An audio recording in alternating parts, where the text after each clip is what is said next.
Good morning, everyone. My name is Pavan Sriram, and I'm the CEO of Learngage, where we've been working with a lot of companies in the leadership development and the OD space for the last 7 years. Welcome to today's Q&A, a very interesting topic and a need of the hour for leaders and managers to help them transform. And I think aptly it's called coaching for change. From what we've been looking at and observing in the last a decade or so, executive coaching is predominantly allocated for the top. As the name implies, this is transformative for the senior leadership, but the rest of the organization usually doesn't have the opportunity to benefit directly from this type of experience. Coaching for change is different. Any individual within the organization will experience the impact, especially employees within the organization are considered to be change agents. On the other hand, rapid, constant, disruptive changes is being the norm. And what succeeded in the past is no longer a guide to what will succeed in the future. Right? Especially millennial leaders simply don't have the right answers, I believe. And to cope up with the new reality, companies are moving away from traditional command and control practices to something very different, to getting them to demonstrate change leadership with fresh energy, innovation, commitment.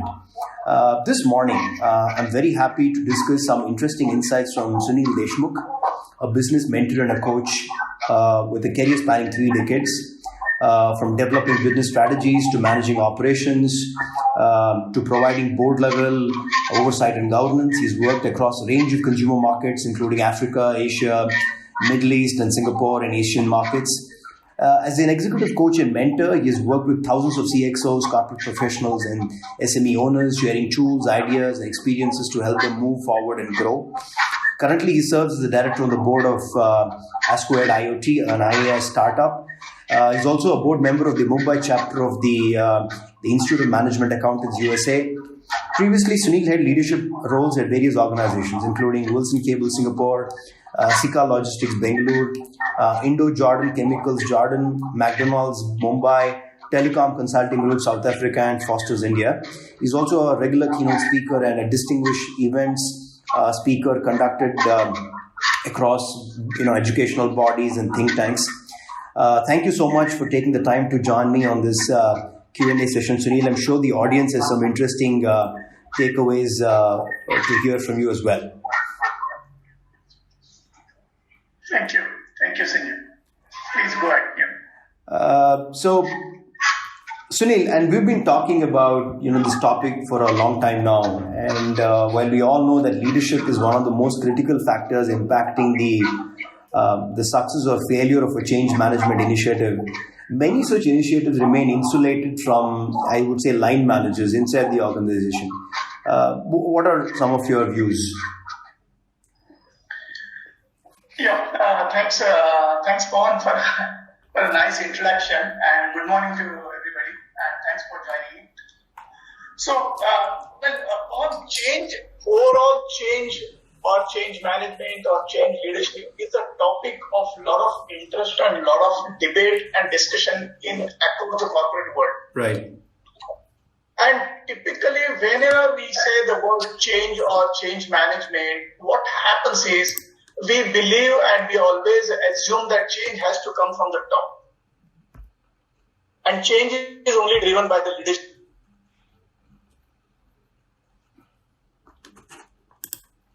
Management is seen as a top management problem or a leadership problem and not the problem of the middle management or the lower management. That's the huge concern, and that's one of the reasons why change management initiatives do not get success as expected by the management. But in reality, the real change management happens at the middle level of an organization. I would say, if you consider any change management process, and if you say 100 is the total number, I would say that the middle management impact on the change management process should be around 70%. That is the real change happening or affecting or creating. Means the real change only happens at the middle level. So if you see the change leadership and change management, the change leadership is at the top. So change leadership is more to do with the vision, whereas change management is more to do with the tools, mechanism, procedures, methodologies on how to get the change activated or implemented in an organization. So if I want to use a different metaphor, I always use this is like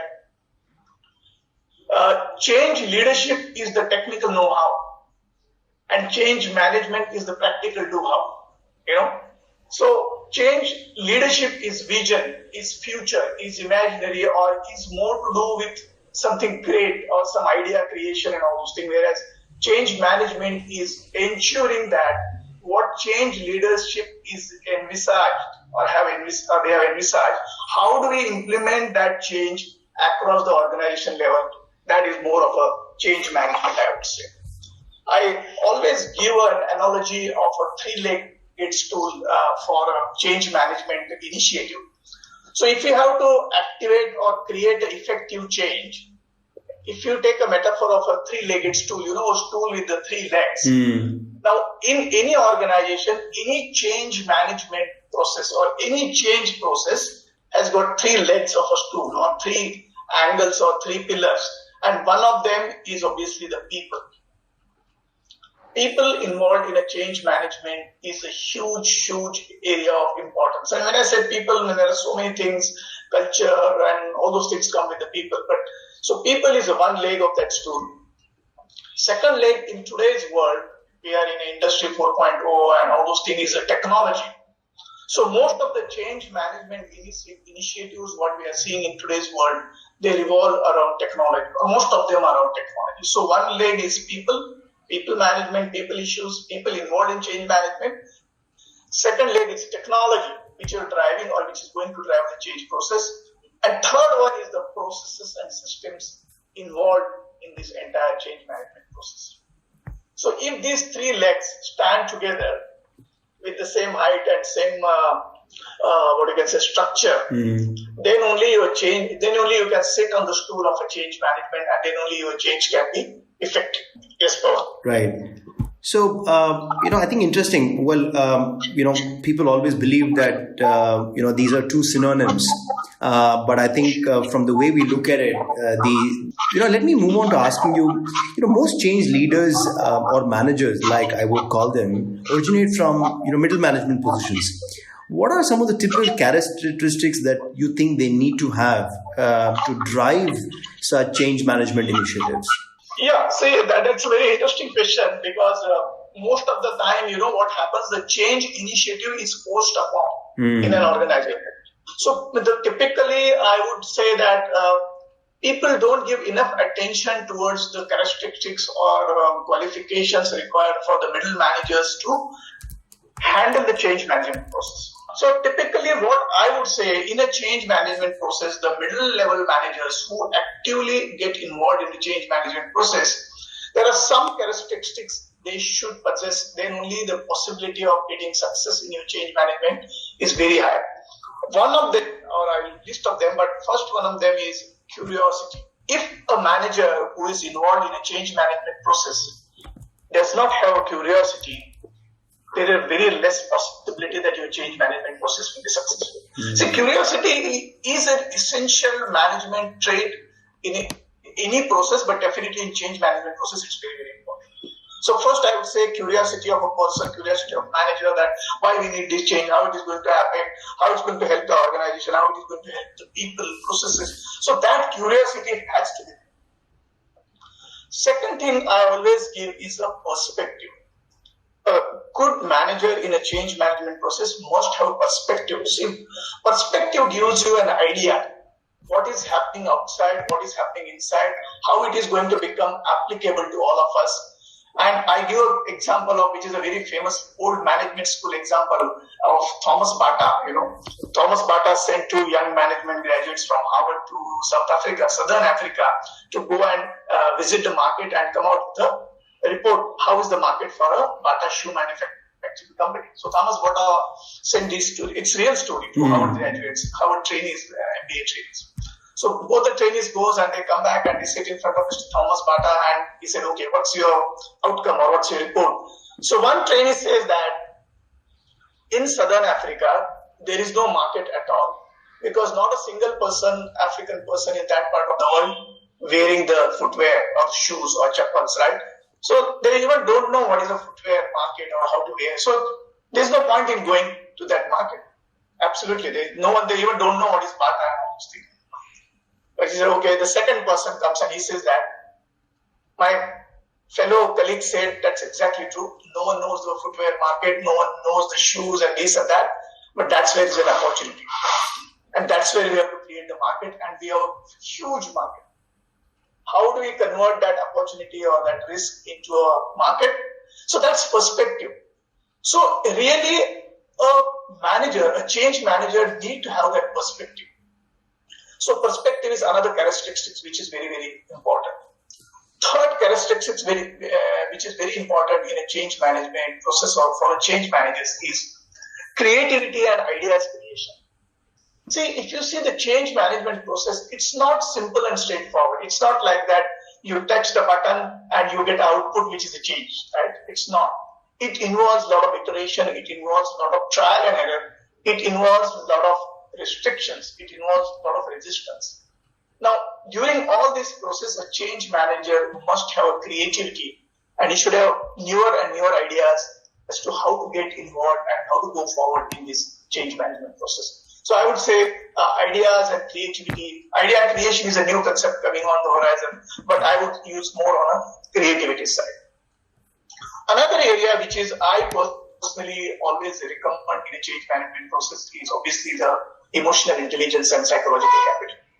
See, change is a process which needs to be driven from mind. Change is always, if you have a mind and body relationship, change is driven by mind. Body comes later on. So in the mind of the people or in the mind of the managers, change managers, if they are not buying in the idea that why this change is needed and how this change is going to affect positively to the organization at large or whosoever is there, it is not possible. So psychological capital is a little larger terminology, but I would say emotional intelligence, how they connect with each other, how they understand. So emotional intelligence is a more of a paradigm shift in a change management process. Another area which is very important as a characteristics of a change manager, I always say, is his ability to work with technology or work around technology. Why I'm saying this, maybe 30 years back or 25 years ago when I was getting into my corporate world and I was getting involved into change management process, technology was not that important. Most of the change management process was involved towards something else. Technology was secondary, but in today's world, every single change management or change process involves technology. So ability of a change manager to adapt to the new technology, to understand new technology, apply that technology in a given circumstances becomes extremely important. Another very important area is I always believe this is a generic leadership quality. I always recommend this is agility of the people. Are your people agile? Are they flexible enough? Are they ready to change in a quick period of time? Are they adaptable? Right? So this is again an important area which is directly responsible in a change management process. So a change manager needs to be agile, needs to be flexible, needs to be adaptable. And after all, eventually, having all these things, the most important thing is a change manager must trust himself and he should have a vision of success. If he doesn't have a vision of success, if he cannot envisage, if he cannot foresee that post-implementation of this change, how the world is going to look like and how that successful world will take me forward or take this company forward. So that trust in himself, in his team, and that ability to visualize the success is another characteristics of a successful change manager. I think it's very important. So these are some of the, I would say, 7-8 characteristics of a successful change manager I thought to bring to the table. Sure.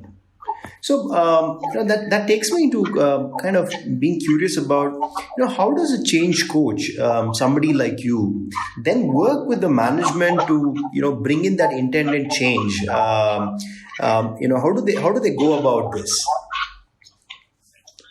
It's a very, very interesting question because change coach or a coach which gets involved into change management is a little bit different type of animal, if I may use the word animal. Normally, coaching happens for a specific purpose, which can involve many type of things, but coaching for a change is not a very common way. Means coaching for a change for an individual might be a little bit more common, but coaching for a change for an organization or for an organizational initiative is not seen very common, because every organization doesn't go through a change process every year, right? There are different types of change management processes. Before I go into the topic of coaching, I just want to give a little bit brief types of change management, what are involved in that, so that it can make sense. So when we talk about the change management, typically there are three types of change management happens, or there are. One is called developmental change management. Other is called transitional change management. And third is called transformational change management. Now, this also has a sense why I'm connecting this with the coaching, because a developmental change management is the most common way of doing the changes. And this is like doing small things on a regular basis in an organization. So small changes like how to change your management information system, how to change your payroll system, or how to get into how to refocus into a new market. So these are the basic developmental change management procedures. Here, you don't need a training to the people, right? With a nominal orientation and help, people are ready to change. And this does not impact the culture of the organization. So this is like a developmental change management. Then you have a transitional change management. Transitional change management is also become very common nowadays. Here, what happens is you are trying to change or replace something which is existing. For example, classic example I give here is companies used to have Tally as an accounting system previously, right? 10, 15 years ago. Now, if you want to transition from a Tally accounting system into SAP or Oracle, that's a transition. That's a big transition, really, because Tally is a standalone accounting system, or used to be a standalone accounting system. Sorry, and now you are straight going into an ERP mode. So this is a transitional management system. This affects people's jobs. This affects people's culture, and this could be disruptive.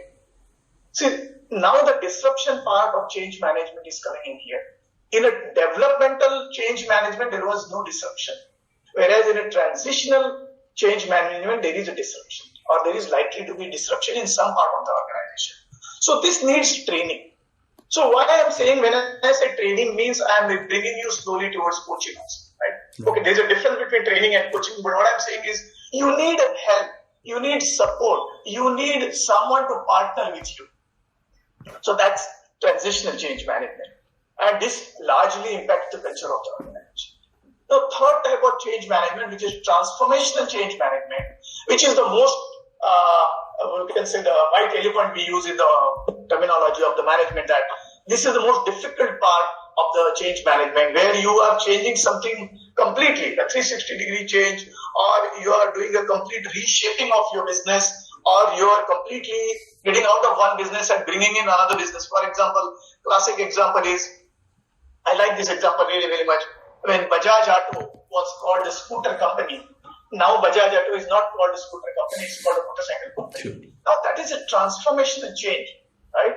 It's not easy to change the DNA of an organization of 50 years, 3 generations, talking scooter, and now suddenly new generation comes and says, oh, sorry, no more scooters, we talk motorcycles now. So that's transformational change. Another example of transformational change is Satyam Computers going through all the problem and then Mahindra taking over, right? And bringing in the transformational change in the organization. So that is a transformational change. So this type of change needs training, needs coaching, needs hand-holding, needs leadership also.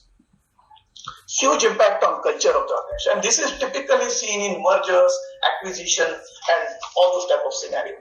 So when I say coaching, or when you ask me the terminology or word coaching, so coaching is very different than what we normally understand in real life. Right? Typically, when you use the coaching, we assume that someone will come and tell you what to do and what not. Right? That's not coaching. Coaching is a partnering process. So if you go to there's a federation called International Coaching Federation, or we refer it as ICF. So ICF have defined coaching very nicely. Coaching is a partnering with someone in a thought-provoking and creative process that inspires them to maximize their personal and professional potential. So this is a huge difference in coaching. That person or the coachee needs to work with the coach, and the coachee has got potential in him or her. The role of a coach is to ensure that that potential is brought to the tables, and that potential is inspired to bring him to the table, and how he is going to use that potential which already exists in him in his coaching process. And that is exactly is the coaching for the any type of coaching. Now, when it comes to coaching the change management process, see what happens. Let's go to the change leadership now. Change leadership is coming from the top. It's more on a visionary side, and where leadership or CEOs are involved. What happens typically is most of the leadership people, when I say leadership, mean the CEOs and managing directors of the companies, with due respect to them, I've gone through this life cycle in mind. They assume that they are beyond coaching, or they are not coachable. If I may use the word a little bit harsh, but this is an assumption. This may or may not be right. So what happens is, but they bring in the change leadership. They bring in the vision of change, but they need to implement that change, and they are not actively involved in implementation part, the practical doer, which I used a few minutes back. So that's where the managers comes in, and that's where you need the coaching required for the change managers. And this coaching is a little bit difficult, or I would say a little bit different than the normal coaching. Which is, normal coaching is for example, someone is going through a rough patch in the life. So because change coaching involves bringing in the perspective of the organization, why organization need to change, what organization is going to get benefit out of change. But that belief need to be accepted by the manager who is going to get involved into that change management process. So first, a coach needs to create awareness, find out from the manager himself that what do you think about coach, about the change management process, how the coachee looks at change management process is going to evolve. Does he have got enough tools, processes, mechanisms, systems available in his hand or in his mind to work towards this coaching process or not? So all these things get involved or needs to be created by a coach in a change management process or a change management process involving the coaching.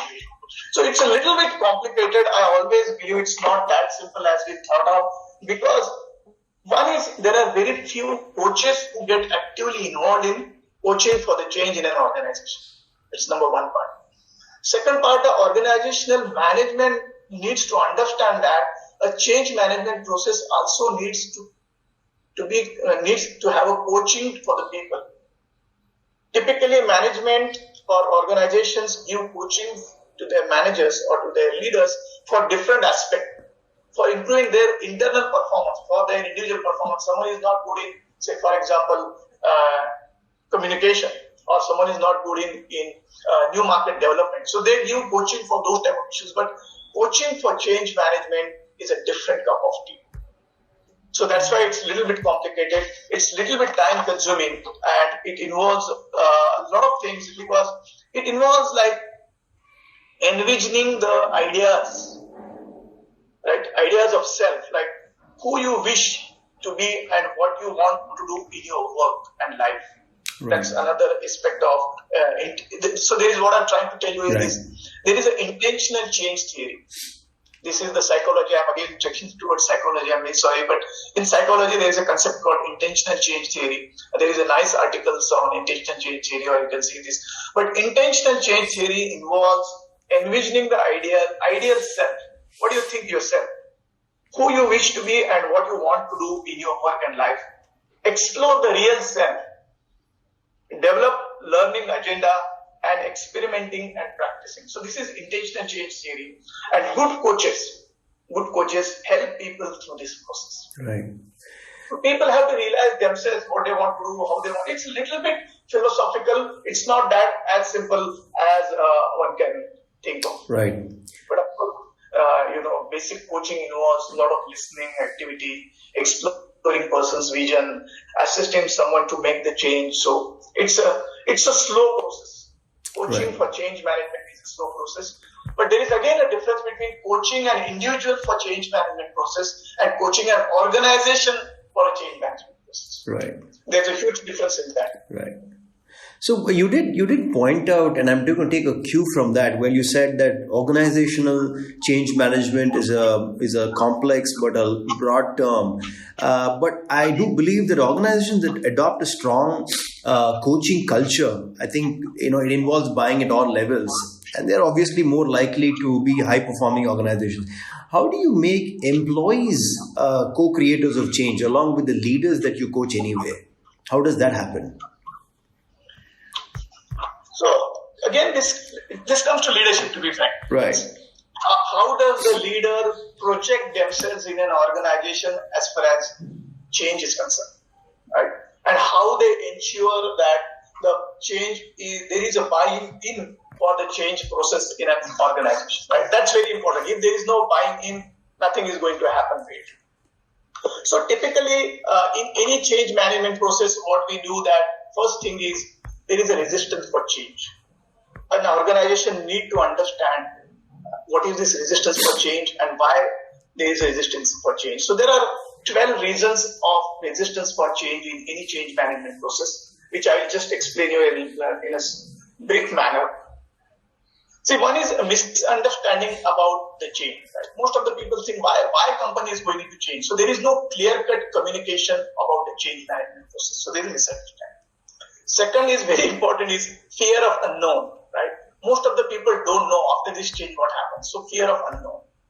Then there is a lack of competence. Most of the people think even from a management point of view, that their own management is not competent enough to do the change. So that's a huge limitation. If your own employees doesn't trust the management for a change management process, that's a huge problem. Low trust. People in an organization have no trust on the leadership as far as change process is concerned. A leader may be very good in going and developing marketing, sales, profitability, but the moment it comes to the change management, they have very low trust, or they have not seen that in the leader in the past any time. So that is another problem. A lot of employees think that change management is a fad. I can very openly say that, or whenever a new leader comes on in a company as a managing director or CEO, he starts changing the things, right? It's a very common way of, I have done that in my life many times. When I come on the board, I want the things to be done my way. But when you see from employees' perspective, they think, oh, this is a new fad, a new CEO comes, he has done an MBA from somewhere, studied in Oxford, studied in Harvard, he will bring all those international things, doesn't work here. So that is assumed as a fad, and people think it's a fashion, it will come and go. So that's another fact. Poor communication. Most of the organizations do not communicate the change management process properly. Another big issue in change management process is not being consulted. Most of the employees think that I am the person who knows this company better than anyone else. No one consulted me that this change is going to happen. So ego. Sigmund Freud has come out with the 3 types of ego, a child ego and adult ego and super ego. So this is typically a combination of child ego and super ego. This why I have not been consulted. And when you get into that ego mode, you don't accept the change process, and then you don't get involved into the change process. Another thing is being in comfort zone, right? I'm happy doing what I'm doing. I come home 5 o'clock in the evening, I'm enjoying life. I don't care what happens in the company. So people are in comfort zone. Another thing is a lot of work pressure comes on the people when there is a change management process happening. So people start hating the change beyond the level because they have to do the routine work as well as they have to do the work involved in the change management process.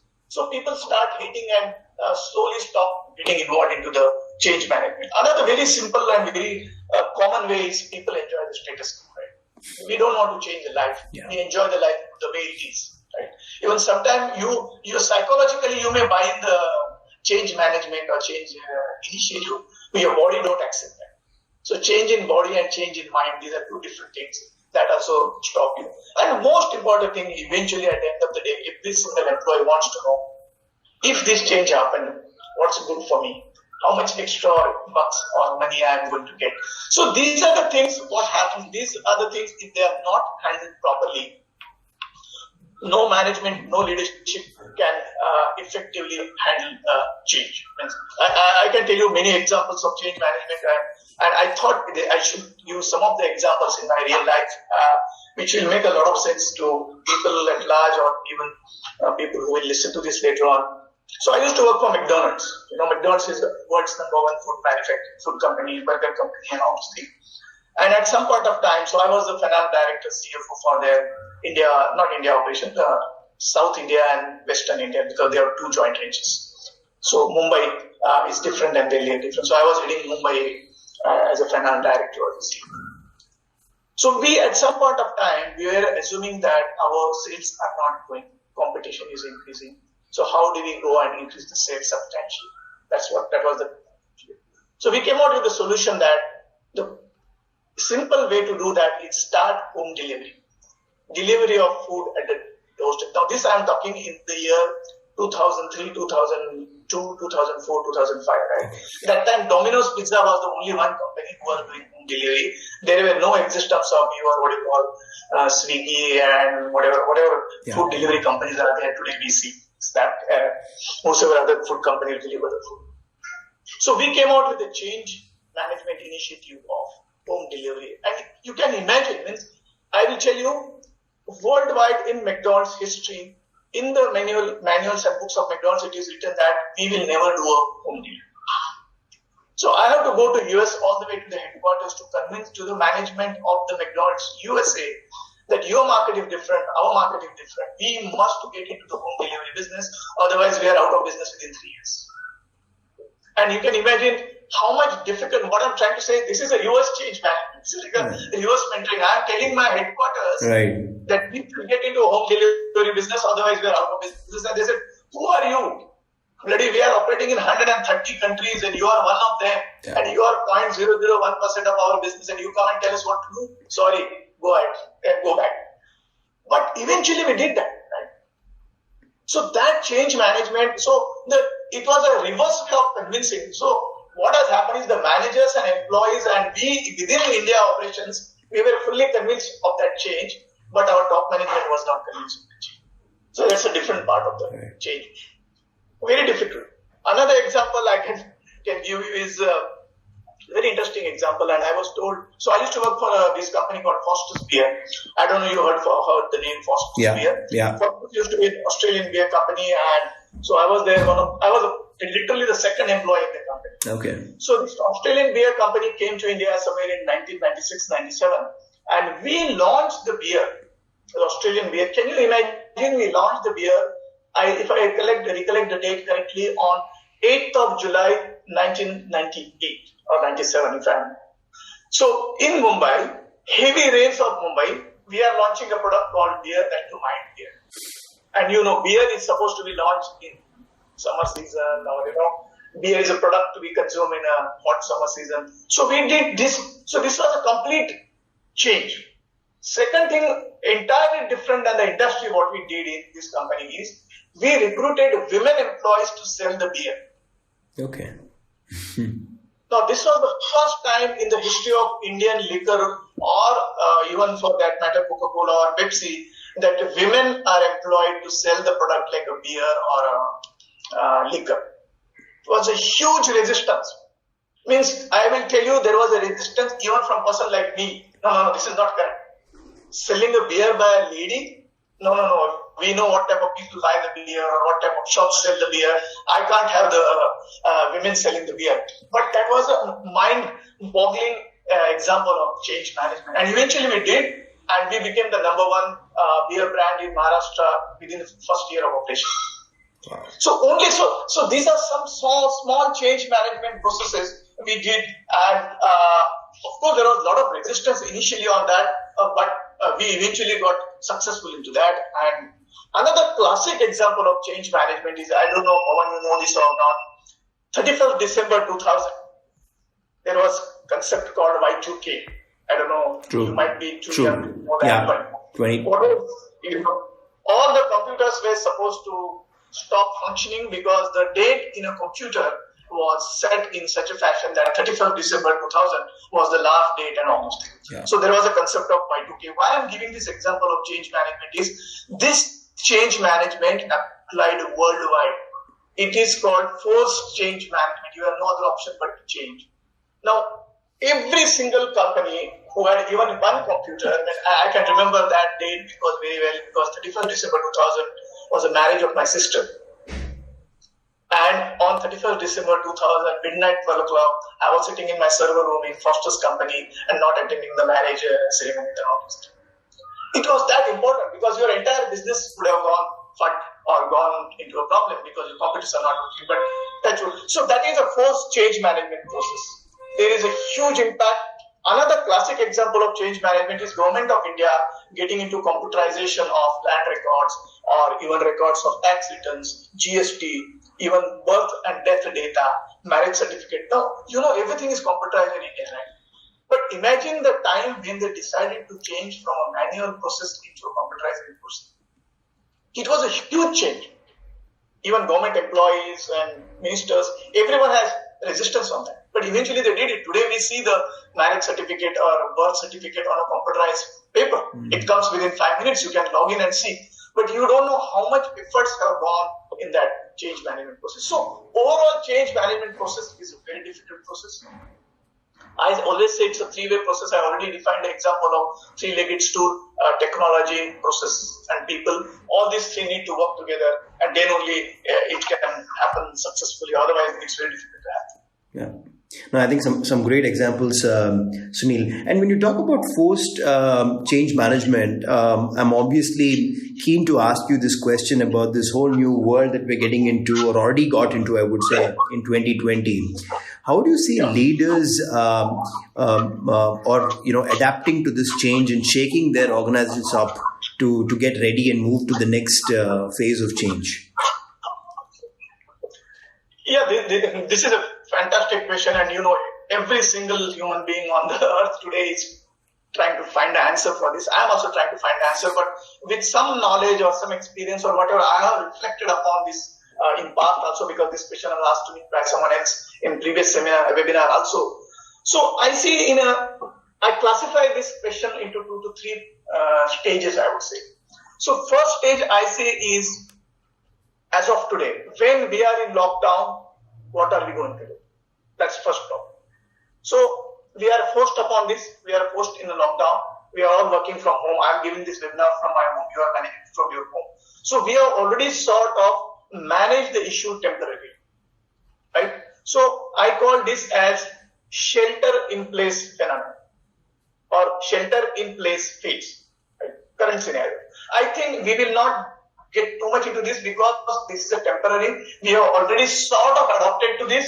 We are living, we are surviving, and we are finding out the solution. Whether they are long-term permanent solutions or not, it's a different story. Second phenomena or second phase is reopening phase. So maybe Bangalore is a little bit in that stage, I don't know, but see, lockdowns, everything will get stopped, everything will start reopening. That phase will be entirely different because now you are transitioning from a lockdown scenario to an open up scenario, if I want to use the word open up scenario. What is going to happen? Are you able, or your company, or your people, or your markets, are your systems, procedures, ERP, whatever, your supply chain, logistics, are they geared up to handle this suddenly? So we don't know that. So that's another problem the leadership needs to think. They know now, say 10 days, 15 days to open up, how it is going to impact. So what I'm saying is there are 3 types of impact. Impact in phase 1, which we are already seeing today. We are locked down. Number 2, immediately after opening up, say maybe for 3 months to 6 months, it's a time our learning curve will change drastically. So how the leadership or managers or management is going to handle this change, and that I call as a reopening phase. Okay. Third phase, which is the most difficult one, and which is what your question is really is, post-COVID-19 phase, means post, say, let us say 1 year. Coronavirus effect is gone down, vaccine is gone down, and everything is coming to normalcy. How the businesses will look at change and what will happen. So that's post-COVID scenario. So based on whatever we have seen in the last 3 months and whatever I'm reading and talking to a lot of people in India and internationally, 3-4 possibilities are coming up. One is work from home may become a normal scenario. People have realized that it's very easy to work from home, number one.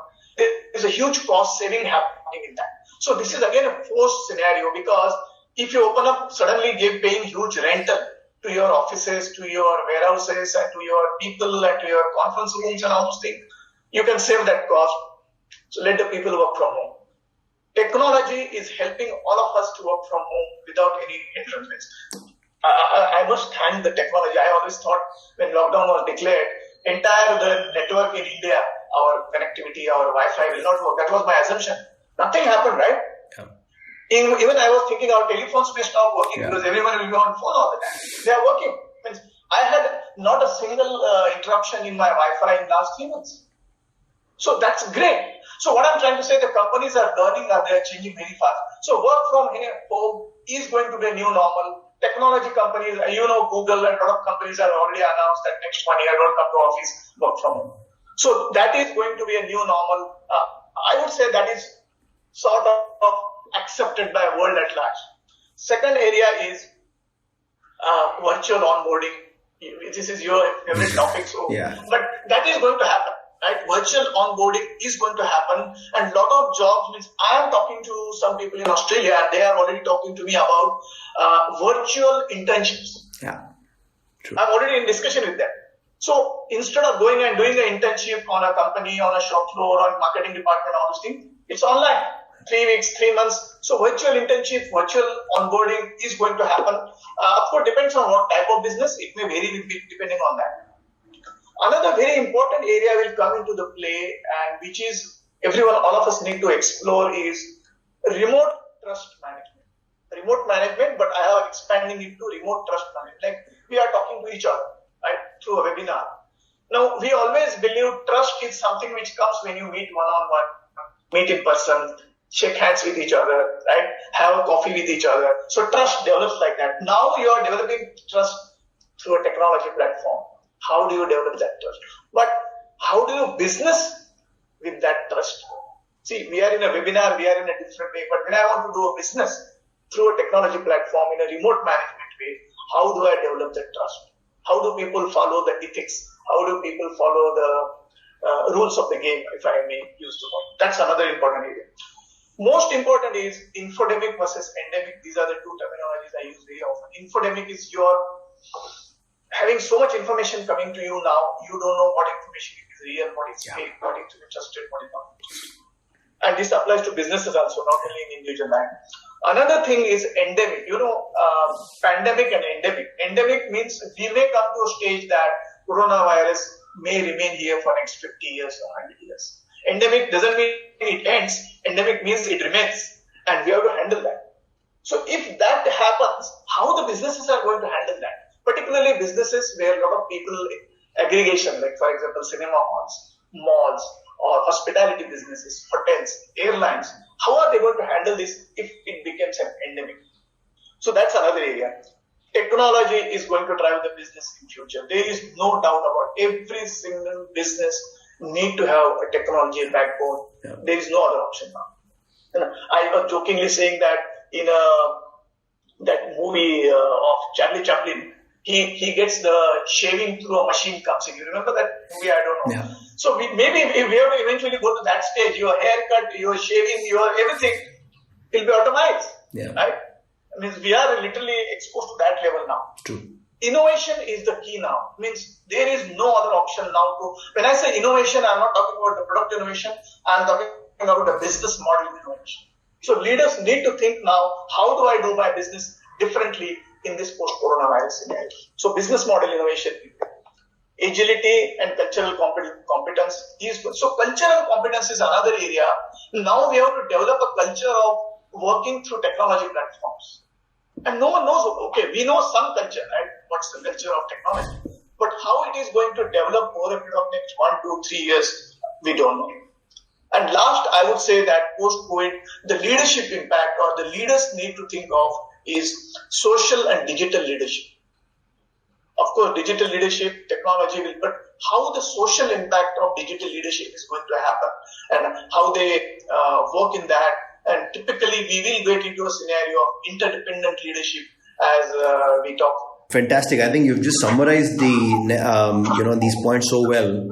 I guess leadership itself will have its own annotations, in different leagues of the work that we do with different people.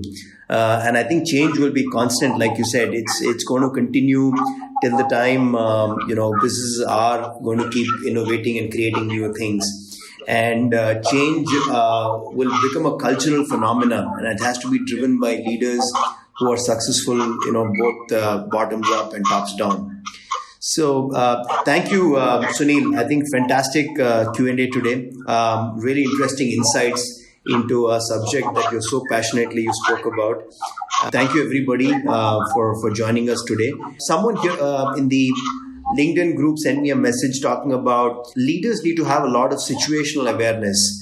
So does that mean that situational leadership to coach also becomes very necessary today?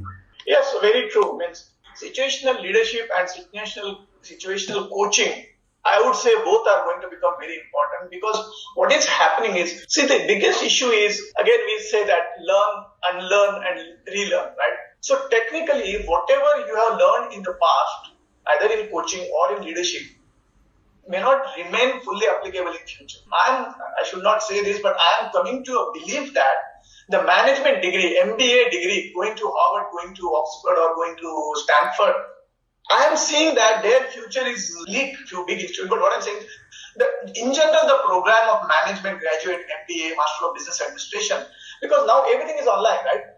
You can learn whatever you want. You may be a commerce graduate, you may be a science graduate. So this is situational now. Means I studied psychology. Imagine 20 years ago, if I would have said that I want to study psychology, you would say, no, you can't study psychology. You are a finance guy. You remain in your finance zone.